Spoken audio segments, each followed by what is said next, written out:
case briefs, and so much more. LSData's got what you're looking for.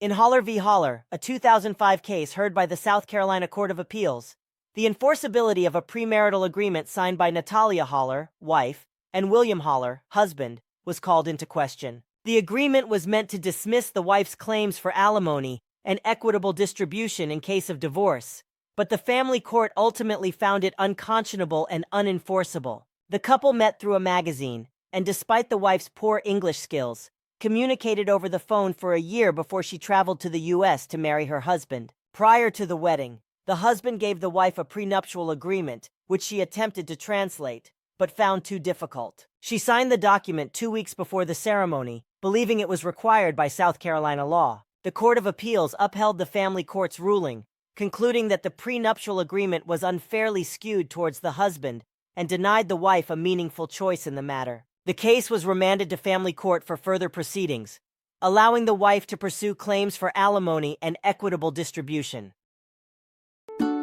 Case briefs, and so much more. LSData's got what you're looking for. Visit lsd.law, elevate your mind, leave the stress of class.